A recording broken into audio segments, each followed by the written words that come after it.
Thank you, Chad. Again, while the judges are tallying your scores, I'd like to inform everyone that the judging ballot is a ballot used by Toastmasters International at many of their speech competitions.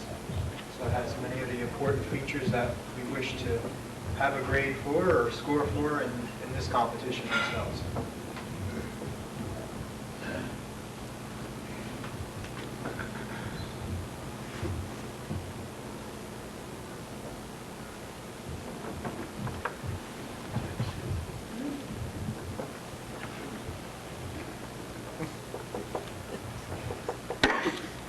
Okay, our next student contestant is Lori Burt.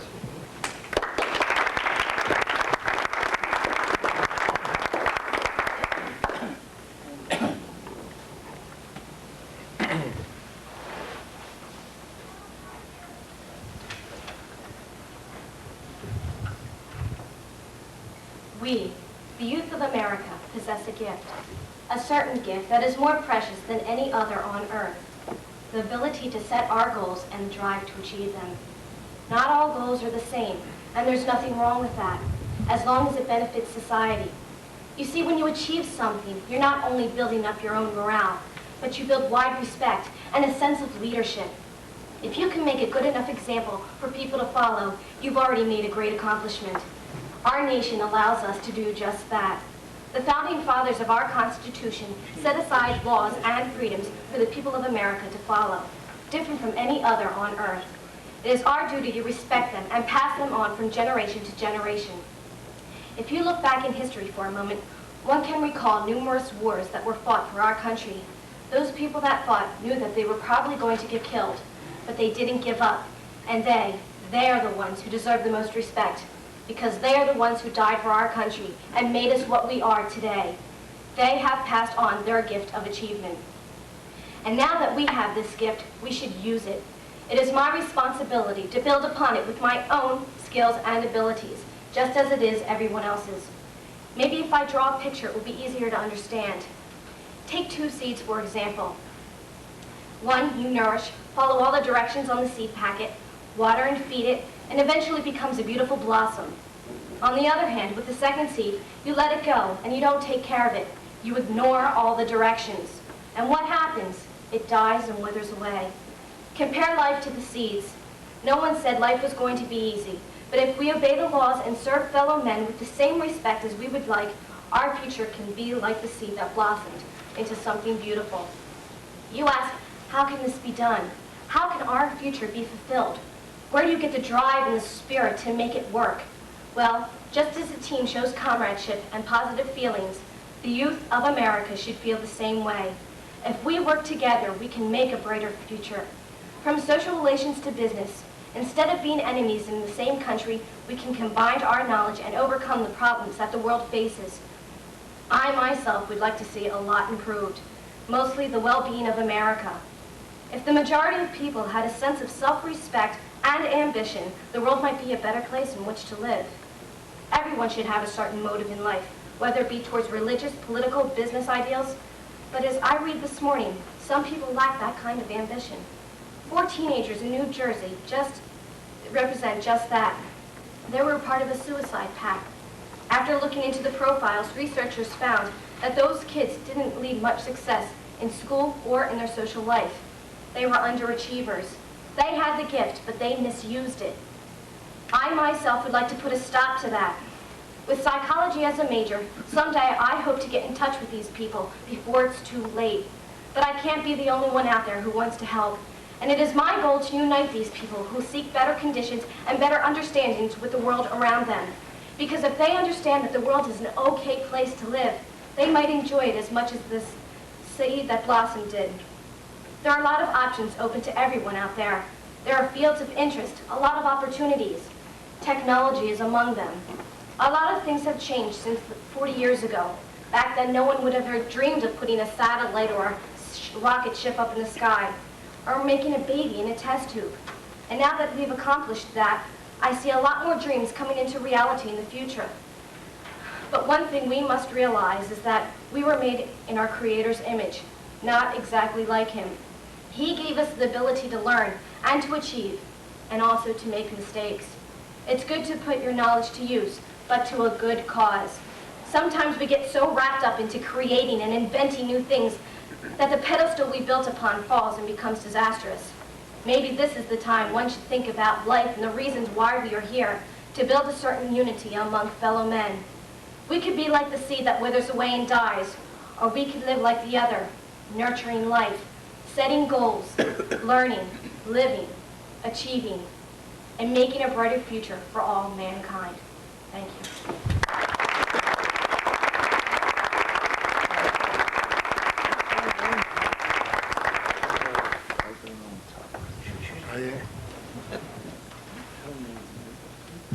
Thank you, Lori.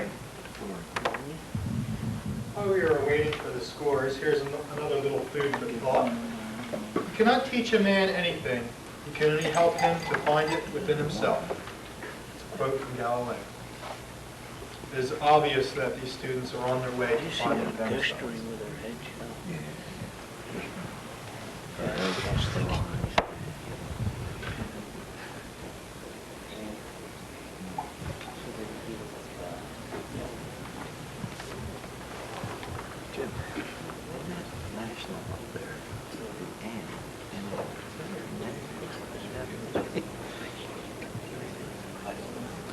Okay. I'd now like to introduce Margot Butler.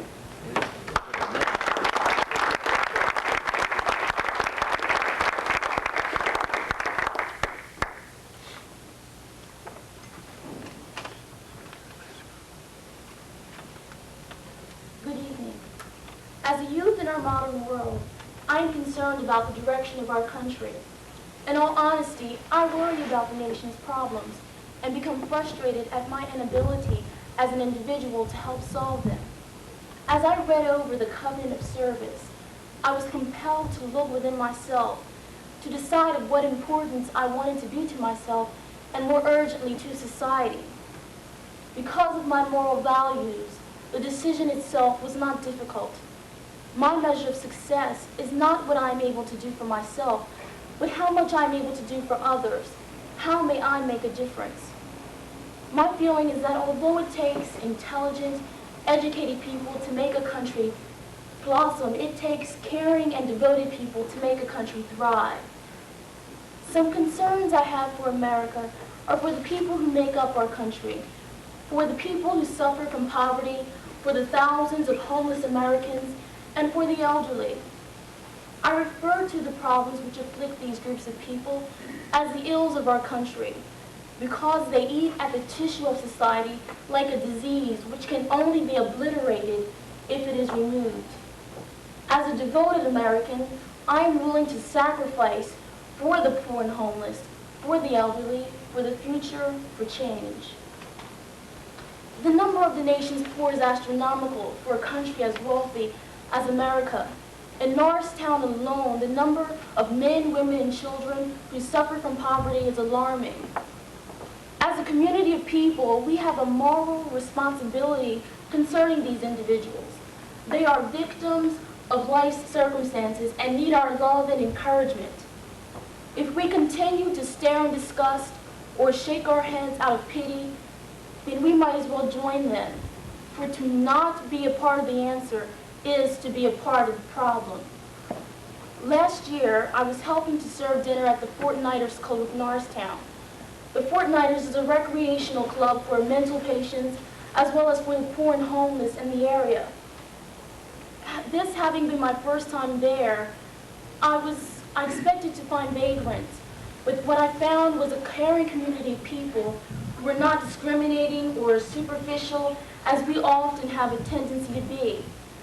While I was there, I had an experience which changed my entire outlook.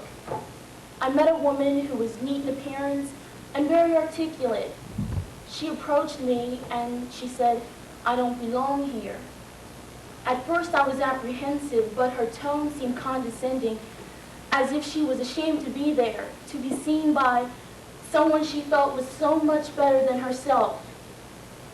As we held a conversation, I learned that she was a former high school math teacher who, by some circumstances, had been forced out into the street. From this experience, I learned that poverty is not just any one person's problem. It permeates all walks of life and affects society as a whole. To me, that woman represented reality.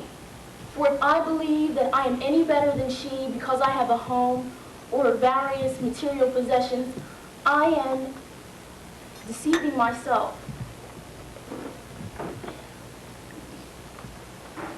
If my house burned down, leaving me with nothing, would that or should that make a difference in how you treated me?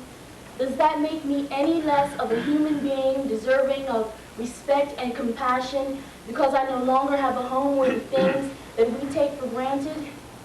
I have life, I have people who care about me and are willing to help me, and that is what these individuals need. In terms of making our country prosper, the combined effort of everyone is essential. The poor and homeless were once and have the potential to become productive and contributing members to society. Another social ill of society for which I am concerned are the elderly, the senior citizens. The title senior citizen implies a person who is respected and honored. They are our heritage. In China, the senior members of society are placed on pedestals. The younger members have an unwritten obligation to take care of the older members.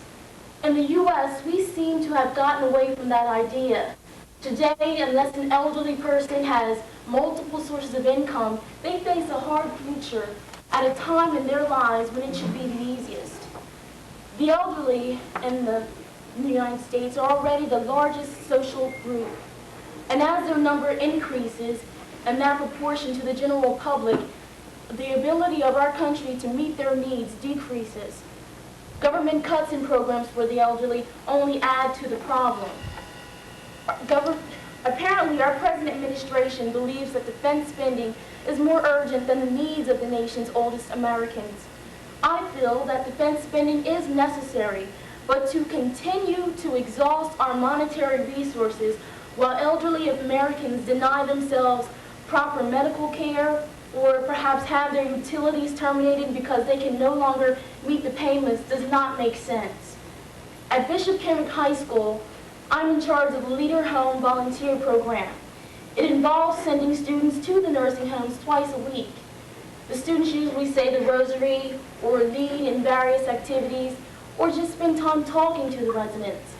From the conversation that I've held with the residents, I've sensed fear and hopelessness. Most of the fear concerns money. They worry about having to leave the homes because they can no longer afford to stay. Some feel that the Social Security system has failed them because after supporting the system is not supporting them. On March 9th, some students and myself included worked with the Red Cross on the rent rebate program. This program is sponsored with proceeds from the Pennsylvania State Lottery and offers eligible senior citizens money to help with their rent payments. For the future, more localized programs like rent rebate need to be developed to better respond to the needs of the nation's elderly. My future endeavors include obtaining a college education and pursuing a meaningful career. But as I have previously mentioned, that is not success. To make a difference in society, I would like to develop a national organization aimed at meeting the needs of the poor and elderly. I realize that a perfect and ill-free society is impossible, but if I can set up state-level social committees that would in turn be linked to that national organization, the problems may be solved more efficiently and dealt with more directly in the future. By the third millennium, I foresee a nation 10 times stronger than today, unemployment and poverty virtually non-existent. I dream of a society where people help each other without deliberation, a race of people devoted toward working toward the common goals of peace and the American way of life. Thank you.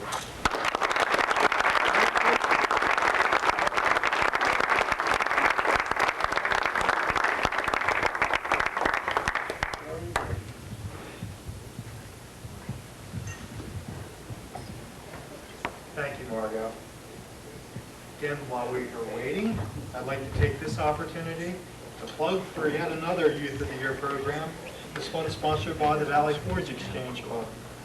Its date is April 28th at the Cherry Tree Restaurant. Anyone interested, please contact our club president, Rob Young, for further details. Thank you. As you can probably understand, that it's on a national-wide scale that we at the Exchange Clubs honor the youth in all our communities throughout America.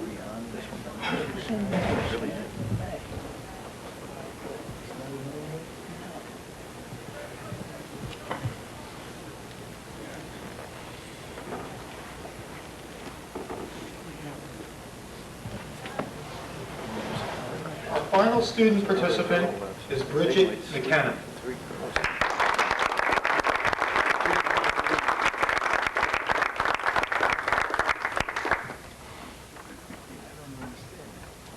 Good evening. Man has long used his intelligence for the benefit of mankind. Louis Pasteur, Thomas Edison, and Albert Einstein are only a few of the people who have given their effort to create better living standards for society.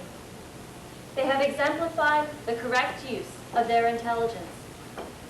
Today's present society, however, has not followed that example, as shown in the misuse of our politicians and doctors. In 1973, the Supreme Court legalized the murder of the defenseless unborn. Abortion is a topic which many feel has been overtalked. But can we, with our minds and our hearts, full aware of the life present inside a mother's womb, turn our backs against this fatal decision? Have we as a society so conditioned our consciences to the point where we would willingly take the life of another in cold blood? The covenant of the Exchange Club states that it is our responsibility to honor and respect the law, to serve our fellow men, to uphold the ideals and institutions of our country, to serve in unity with those seeking better conditions, better understandings, and greater opportunities for all. Yet how can we honor and respect the law when the law does not honor and respect us, the people of these United States? Let us look at the effects of abortion on society. If 1.5 million abortions occur each year, the nation's population growth rapidly decreases. Therefore, the population of another age group is increasing, the elderly. This could be a great economic problem. For each year, there's an increasing amount of abortions. There will be fewer of the working generation.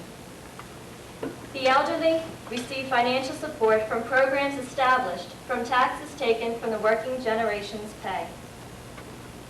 But if the working generation is decreased in number, the funds to supply these programs is also decreased. What is the solution to this problem? One solution, which many people are already proposing, is euthanasia. This term is softened by defining it as mercy killing. This is the withholding of life-sustaining support. It is a deliberate starvation of an elderly man or woman. Many doctors feel that this is a harmless procedure, which in the end benefits the individual. For, they say, it terminates all pain and all misery. I'd like to challenge anyone who feels that this is a painless procedure to go 3 days without any food, without any drink. Then tell me if you still support euthanasia. Abortion and euthanasia are only two of the crimes present in today's society, but I feel that they are the most important. What gives anyone the right to take the life of another? What gives anyone the right to judge an individual? What gives anyone the right slay God. With every problem, there comes a solution. My suggestion is to work with the 3 A's: awareness, attitude, and action. The first A, awareness, is our stepping stone. There are so many people who are unaware of today's problem situations. It's time that we change that. It's time that we make our rising generation, the youth, aware of the effects of this country's #1 problem, abortion. The mental effects to the mother, which she is so often left to cope with on her own. The physical threats to her. The pain the unborn child feels. Today's youth must be made aware of what is happening in the world around them. And they must be made aware of what threats these events pose to them and to future generations. The second A is attitude. Many close their eyes to a situation because they feel they cannot deal with it. Others, since they cannot deal with it, often commit suicide. It's time to change that attitude and give people what they need most. That's hope. We need hope to pull through a crisis. We need hope to change a negative situation into a positive one. An important thought which gives comfort to many is hope and trust in God. For without Him, nothing is possible. The third A is action.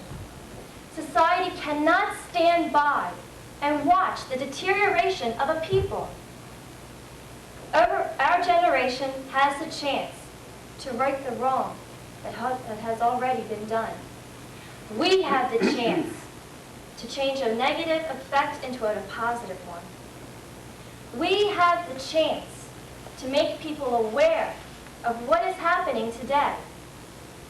We have the chance to touch people's lives with hope. Let's take our chances. Thank you.